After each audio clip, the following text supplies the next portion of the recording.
अखिलेश यादव बोले हमारे सीएम नासमझ और झूठे हैं। बीजेपी फिल्म की तरह साइड विलन रखती है। लखनऊ से बड़ी राजनीतिक बयानबाजी सामने आ रही है। समाजवादी पार्टी प्रमुख अखिलेश यादव ने सीएम योगी आदित्यनाथ पर सीधा हमला बोला है। क्या सीएम नासमझ है? क्या भाजपा खुद को बचाकर साइड विलन को आगे करती? लोहिया पार्क में डॉक्टर राम मनोहर लोहिया की पुण्यतिथि पर पहुंचे अखिलेश यादव ने कहा कि सीएम सफेद टेबल पर बैठकर काला झूठ बोलते हैं, नासमझ है, कुछ पता ही नहीं। उन्होंने कहा कि फिल्म की तरह भाजपा एक साइड विलन रखती है, खुद सामने नहीं आती। लेकिन सवाल है, ये साइड विलन आखिर कौन? अखिलेश ने बीजेपी पर घुसपैठ का भी आरोप लगाया है। कहा है कि ये उत्तराखंड से आए हैं, इन्हें वहीं भेज दो। ये विचारधारा के भी घुसपैठिए हैं। क्या अखिलेश का निशाना सीएम योगी पर था? दलित अत्याचार पर भी जमकर बोले अखिलेश। कहा कि भाजपा राज में दलितों पर सबसे ज्यादा अत्याचार हो रहे हैं। एनसीआरबी के आंकड़े इसकी गवाही देते हैं। क्या जीरो टॉलरेंस की बात करने वाली सरकार वाकई जीरो काम वाली बन गई है? भ्रष्टाचार पर भी जमकर अखिलेश यादव बरसते हुए नजर आए। अखिलेश बोले हैं कि हर विभाग में लूट है, हर अफसर के पास संपत्ति, लेकिन कार्रवाई कहीं नहीं। क्या भाजपा सरकार में सिस्टम पूरी तरह से भ्रष्ट हो चुका है?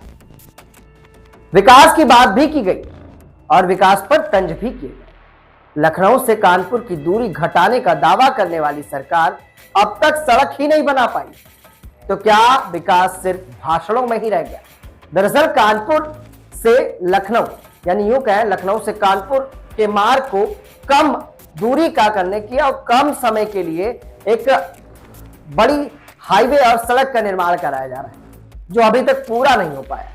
जेपीएनआईसी को बेचने की साजिश। अखिलेश यादव ने कहा है कि सरकार जेपीएनआईसी को बेच रही है, लेकिन समाजवादी ऐसा नहीं होने देंगे। क्या सरकारी संस्थानों का निजीकरण अब नया मिशन बन गया है?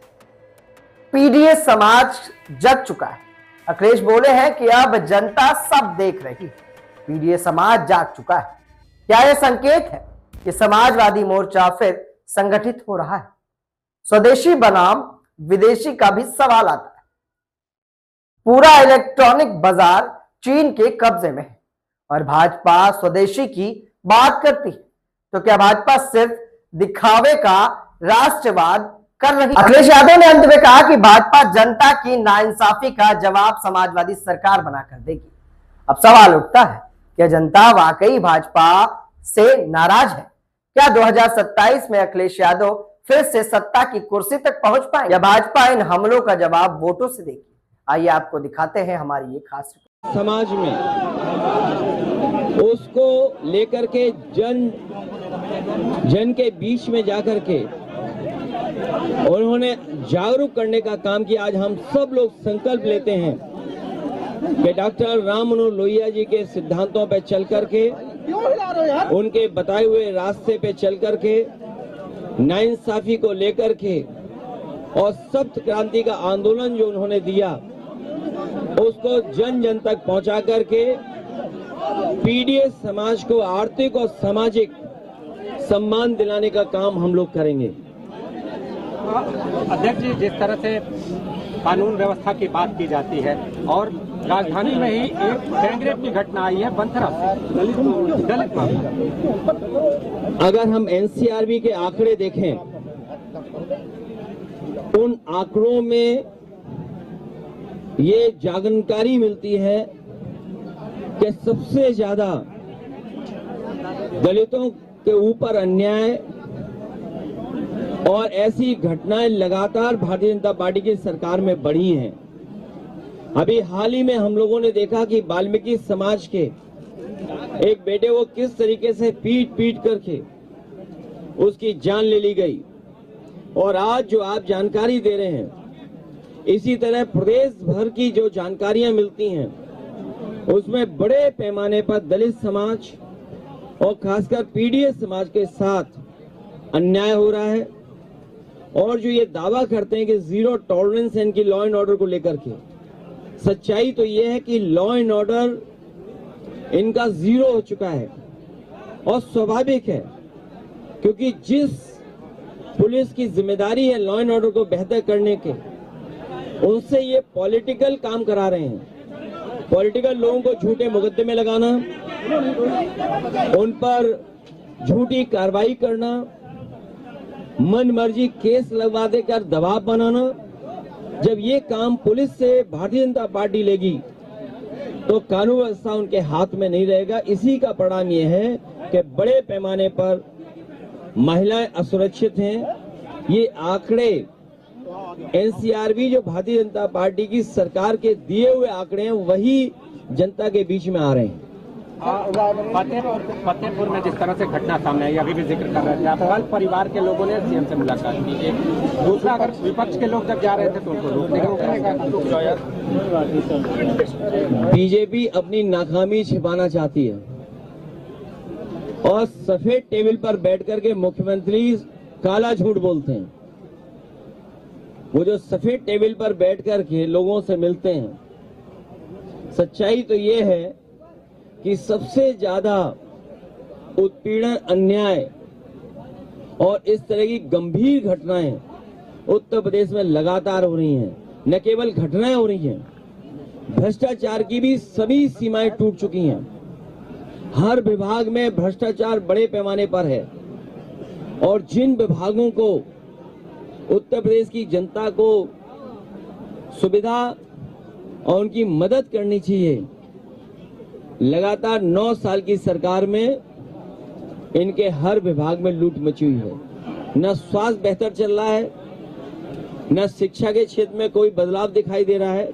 इसीलिए कल भी हम लोगों ने कहा कि जेपी लोकनायक जयप्रकाश जी ने जो आह्वान किया था संपूर्ण क्रांति का, वो इसीलिए किया था क्योंकि बड़े पैमाने पर बेकारी बढ़ी थी, भ्रष्टाचार बढ़ा था और प्रशासनिक जो लाभ जनता को मिलना चाहिए, न्याय, वो नहीं मिल पा रहा था। और सप्त क्रांति डॉक्टर राम मनोहर लोहिया दी, इस सरकार में सबसे ज्यादा नाइंसाफी हो रही है, सबसे ज्यादा असमानता बढ़ी है, सबसे ज्यादा गैर बराबरी बढ़ी है। आज अमीर और गरीब को लेकर के जो चिंता है वो बड़े पैमाने पर फासला बढ़ता जा रहा है, खाई बढ़ती चली जा रही है। बंथरा का जो मामला सामने आया उसके बाद हाफ एनकाउंटर भी किया पुलिस ने, अभी भी 3 आरोपी फरार हैं। क्या मांग करती है समाजवादी पार्टी? इनके एनकाउंटर से अगर लॉ एंड ऑर्डर ठीक हुआ होता तो इनके पास आंकड़े कई हजार हैं, कई हजार आंकड़े हैं जो एनकाउंटर के सरकार बता सकती है। जो काम पुलिस को ठीक करना चाहिए, जिन अच्छे अधिकारियों को जिम्मेदारी देनी चाहिए, उन अधिकारियों को जिम्मेदारी सरकार नहीं दे रही है। उन अधिकारियों को जिम्मेदारी सरकार दे रही है जो उनकी मनमर्जी का काम करें, उनको पॉलिटिकल लाभ पहुंचाएं। और आपके सामने उदाहरण है कानपुर का, एक व्यक्ति जो जेल में है वो मारा भी जा सकता है।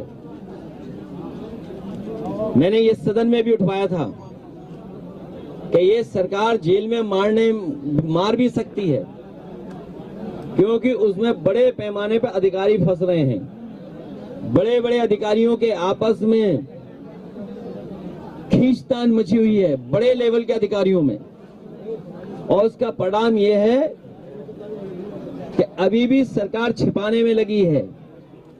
बड़े बड़े अधिकारी उस साजिश में फंस रहे हैं, एक दूसरे को बचाने के लिए एक दूसरे का सहयोग कर रहे हैं। क्या आप कल्पना कर सकते हैं कि एक लेखपाल के पास 100 करोड़ की संपत्ति हो और जो सूची निकल कर आ रही है, तहरीरें आ रही हैं, सुनने में आया 100 से ज्यादा तहरीर थाने में पहुंच चुकी हैं, लेकिन अभी भी एफआईआर दर्ज नहीं हुई है। और अगर आप लोग भी सच दिखा दें तो हो सकता है आप पर भी एफआईआर हो जाए। तो बंथरा से कितना दूर है कानपुर? 50 किलोमीटर। और ये सरकार तो दावा करती थी कि लखनऊ से हम कानपुर 45 मिनट में पहुंच जाएंगे। सोचिए, जो सरकार 45 मिनट में दावा कर रही थी पहुंचने का, वो अधिकारियों को बचाने के लिए या बड़े बड़े अपराधियों को बचाने के लिए कोई भी कदम उठा रही है सरकार, तो उससे क्या उम्मीद करोगे आप? इन्हें काम तो करना नहीं है। इन सरकार को पता लग जाए इन पेड़ों से समाजवादियों को लाभ पहुंच रहा है तो ये पेड़ कटवा देंगे। ये जेपीएनआईसी जो बेचने की कोशिश कर रहे थे, मैं एक बार फिर बधाई देना चाहता हूं। अच्छा, अगर अभी हम मन बना ले जाने के लिए जेपीएनआईसी, कैसे रोक लेगी पुलिस? तो लेकिन हम लोग जाना नहीं चाहते हैं, हम उसको बेचने से रोकना चाहते हैं। और यहाँ अधिकारियों से ही बाद में पूछ लेना कि इससे अच्छी बिल्डिंग कहीं नहीं देखी होगी उन्होंने। ये तो गांव से बेचारे भर्ती हो गए बहुत सारे साथी, इन्होंने इतनी ऊंची बिल्डिंग भी नहीं देखी होगी। ये आधुनिक, और मैंने सुना है कि कुछ लोग कह रहे हैं कि ये लग्जरी या हिंदी में जो शब्द है उसका इस्तेमाल कर रहे हैं। वो नासमझ लोग हैं, वो नासमझ लोग हैं। उन नासमझ लोगों के लिए हम कुछ कहना नहीं चाहते हैं, लेकिन भ्रष्टाचार, बेईमानी, नाइंसाफी, गैर बराबरी सरकार में बढ़ी है। सर, बिहार के इलेक्शन को लेकर के आज एनडीए अपनी सीटें घोषित कर सकता है, क्या उम्मीद करते हैं? अब उसमें हम क्या कहेंगे? हम ये चाहते हैं कि इसी तरह की खुशहाली आए, समाजवादी सरकार बने। आज तो एक ही पार्क दिखाई दे रहा है, ये राम मनोहर लोहिया जी के नाम पर पार्क नेताजी के समय पर बना था, और ये पहला पार्क बना था जिसमें उदाहरण दिया गया था कि एक भी पेड़ काटा नहीं गया था। पहली बार ट्रीज ट्रांसलोकेट किए गए थे, और उसके बाद छोटे लोहिया का बड़ा पार्क बना है जिनेश्वर मिश्र जी के नाम पर। जेपीएनआईसी बना है जयप्रकाश जी के नाम पर, और रिवर फ्रंट लखनऊ की सुंदरता बढ़ाने के लिए बनाया गया था। इस सरकार में केवल काम खत्म करना, रोकना, और काम कैसे बर्बाद किया जाए वो कोशिश चलती है। और सिर्फ ओम प्रकाश यादव कह रहे हैं एनडीए में अगर हमें सीटें बिहार में नहीं मिलती हैं तो अपने पावन प्रत्याशी पहले फेज में उतार देंगे, तो चुनाव लड़ने की तैयारी में है। आप लोग फिल्म तो देखते होंगे ना, फिल्में। हालांकि कई बार साइड हीरो भी बड़ा फेमस हो जाता है। हीरो के साथ भी साइड हीरो होता है, विलेन के साथ भी एक साइड विलेन होता है। अब ये आप लोग तय करो कि सरकार खुद सामने नहीं आना चाहती है, सरकार खुद बचती है चीजों को लेकर के। आरक्षण छीना जा रहा है, विदेशी कंपनियां बुला करके पूरा। क्या आप भी कर रहे हैं कुछ खास? क्या आप भी ला रहे हैं समाज में परिवर्तन? क्या आपने भी हासिल की है उपलब्धियां? तो हमारे ताजा तरीन शो पॉडकास्ट में आप बन सकते हैं गेस्ट और बता सकते हैं अपनी जीवन यात्रा। जर्नलिस्ट यूपी लाइव न्यूज लगातार पॉडकास्ट एपिसोड में उन खास शख्सियतों से आपको रूबरू करा रहा है जो समाज में परिवर्तन लाए हैं, जिन्होंने समाज में अपना एक अच्छा मुकाम बनाया है और लोगों के लिए मिसाल बने। क्या आप भी समाज में परिवर्तन ला पाए? क्या आपने भी अपने जीवन में कोई मुकाम हासिल किया है? तो ये शो इंतजार कर रहा है आपका। नीचे दिए गए नंबर पे संपर्क करें और हमारे पॉडकास्ट का हिस्सा बने।